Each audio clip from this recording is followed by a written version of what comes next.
আসসালামু আলাইকুম এভরিওয়ান, নূপুর কিচেনে সবাইকে স্বাগতম জানাচ্ছি নতুন একটা রেসিপি নিয়ে। আজকের রেসিপিটি হলো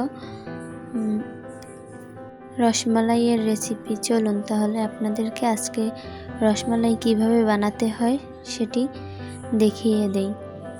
প্রথমেই আমরা একটি পাতিল চুলাতে বসিয়ে দিব। পাতিলে কিছুটা পানি দিয়ে দিব। পানিটা গরম হয়ে হালকা কুসুম গরম হয়ে গেলে সেটার মধ্যে আমরা কিছুটা গুঁড়ো দুধ মিক্স করে নিব। এই যে দেখুন, এখানে কিন্তু আমরা কিছুটা গুঁড়া দুধ অ্যাড করতেছি। এভাবে আপনারাও কিছুটা গুঁড়া দুধ অ্যাড করে নেবেন। গুঁড়ো দুধ না হয় খাঁটি গরুর দুধ যেটা, ওইটা নিতে হবে। গুঁড়া দুধও কিন্তু ভালোটা নিতে হবে। ভালোটা না নিলে কিন্তু আপনাদের ছানা ভালোভাবে হবে না। আর ছানা যদি ভালো না হয় তাহলে আপনাদের মিষ্টিও ভালো হবে না। এই যে দেখুন, এখানে কিন্তু আমরা পরিমাণ মতো দুধ দিয়ে দিছি এবং দুধটা যতক্ষণে ঘন না হবে ততক্ষণ নাড়তে চাড়তে হবে। এই যে এখন আমরা কিন্তু দুধটা নেড়েচেড়ে নিচ্ছি। দুধটা ভালোভাবে নেড়েচেড়ে নিব যাতে দুধটা লেগে না যায়। এই যে দেখুন, আমাদের দুধটা কিন্তু দেওয়া হয়েছে। এবার কিন্তু দুধটা আমি নাড়তেছি।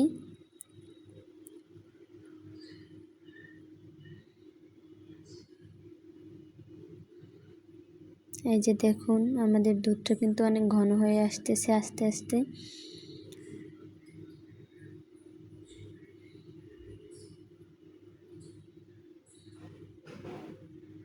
দুধটা যত ঘন হবে রসমালাইটা কিন্তু ততই ভালো হবে।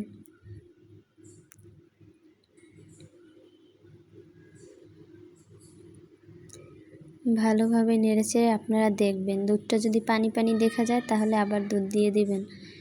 দুধ কম হলে কিন্তু ছানাটা ভালোভাবে পড়বে না।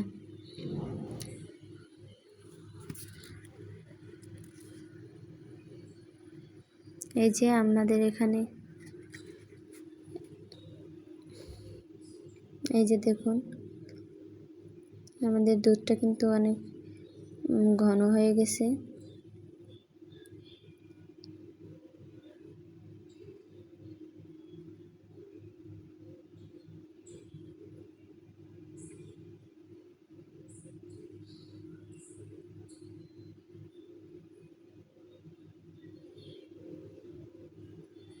আপনারা এভাবে করেই কিন্তু মিষ্টি বানাতে পারেন,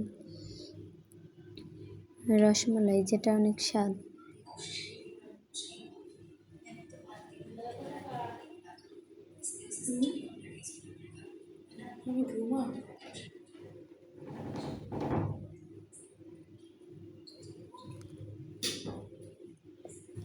এভাবে রসমালাই আপনারা বাসায় ট্রাই করে দেখতে পারেন।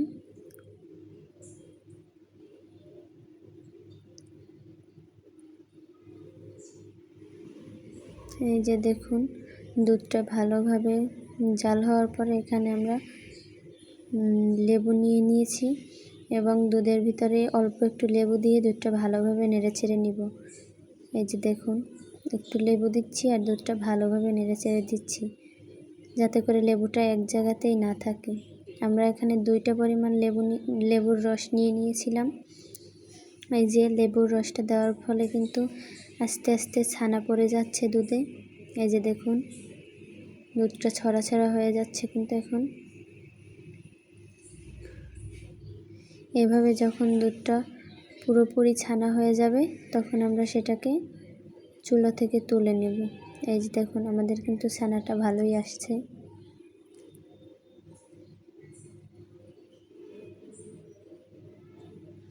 এই যে দেখছেন,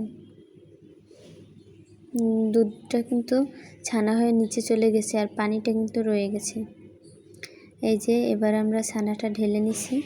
ঢেলে সেটাকে কিছুটা ঠান্ডা পানি দিয়ে দিচ্ছি। ঠান্ডা পানি না দিলে কিন্তু ছানাটা শক্ত হয়ে যাবে, আর শক্ত হয়ে গেলে কিন্তু সেটা ভালো হবে না। ঠান্ডা পানি দিয়ে ভালোভাবে নেড়েচেড়ে ধুয়ে নিচ্ছি।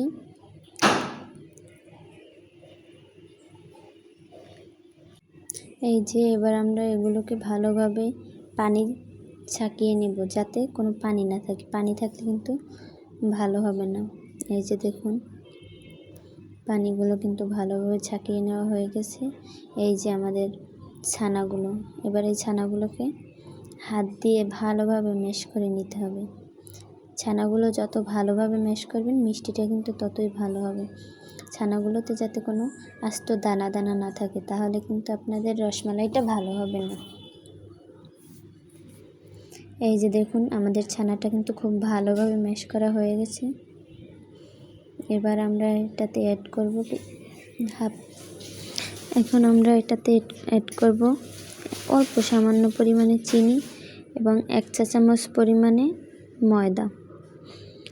আপনারা কিন্তু ময়দাটাই অ্যাড করবেন, ময়দাটাই কিন্তু ভালো হবে। এই যে আমরা এখন ভালোভাবে ময়দাটা এবং হচ্ছে গিয়ে এই যে দেখুন ময়দা এবং চিনি ছানার সাথে ভালোভাবে মিশিয়ে নিয়েছি। এবার আমরা লেচি কেটে নিয়ে এই যে মিষ্টিগুলোর শেপ দিচ্ছি। আপনারা কিন্তু আপনাদের ইচ্ছা মতো শেপ দিতে পারেন। আমরা দুভাবেই দেখিয়ে দেব, গোল এবং লম্বা। এই যে আমাদের দুটো মিষ্টির শেপ। এবার আমরা একে একে সবগুলো শেপ দিয়ে নিয়েছি। আমরা কিন্তু লম্বাভাবেই শেপগুলো দিয়েছি। এই যে এবার আমরা আবার একটি পাতিল চুলাতে বসিয়ে তার মধ্যে কিছুটা গুঁড়ো দুধ দিয়ে দিচ্ছি।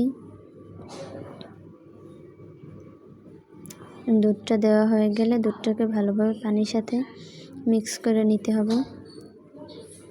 দুধটা পানির সাথে ভালোভাবে মিক্স করে নিয়ে তারপরে এখানে আমরা 1.5 কাপ পরিমাণ চিনি অ্যাড করে নিচ্ছি।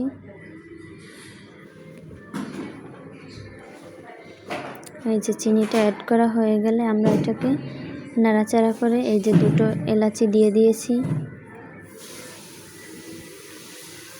এই যে আমাদের সব মিষ্টিগুলো এগুলোই এখন আমরা দিয়ে দেব ওই দুধের ভিতরে।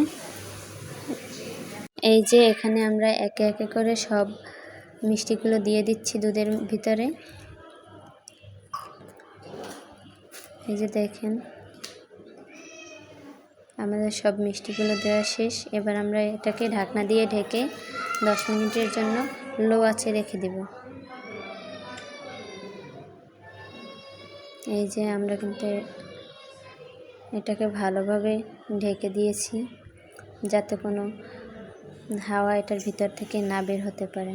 এই যে দেখুন 10 মিনিট পরে আমাদের রসমালাইগুলো কিন্তু এই যে ভালোভাবে ফুলে উঠেছে।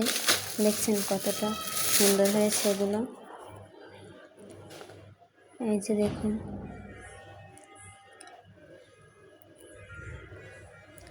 আমাদের রসমালাইগুলো কিন্তু মাশাআল্লাহ অনেক সুন্দর হয়েছে।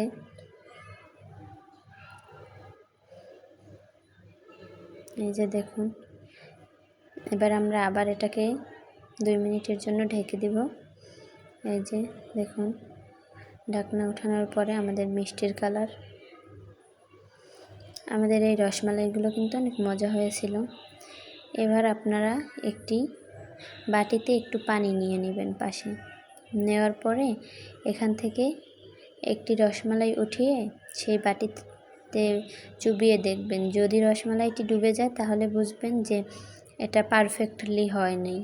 আর যদি দেখেন না ডুবে যায়নি, ভেসে আছে, তাহলে বুঝবেন যে এটা পারফেক্টলি আছে। এই যে দেখেন আমাদের রসমালাইটা কিন্তু পারফেক্টলি হয়েছে, যার কারণে এটা ভেসেই ছিল। এই যে দেখুন আমাদের রসমালাইগুলো কিন্তু এই যে অনেক সুন্দর হয়েছে। এবার আমরা একে একে করে সব রসমালাইগুলো তুলে নেব। সব রসমালাইগুলো তুলে নেওয়ার পরে আমরা এই যে দুধটাকে টানিয়ে ফেলবো। এতটা দুধের ভিতরে রসমালাই কিন্তু ভালো লাগবে না। দুধটা যত ঘন হবে ততই মজা লাগবে। আমাদের সব রসমালাইগুলো তোলা শেষ। এবার আমরা এই দুধটাকে আরও টানিয়ে পরে আমরা রসমালাইগুলো দিয়ে দেব। এই হচ্ছে আমাদের রসমালাইগুলো ফাইনাল লুক। সবাই ভালো থাকবেন, সুস্থ থাকবেন। এভাবে রসমালাই বানিয়ে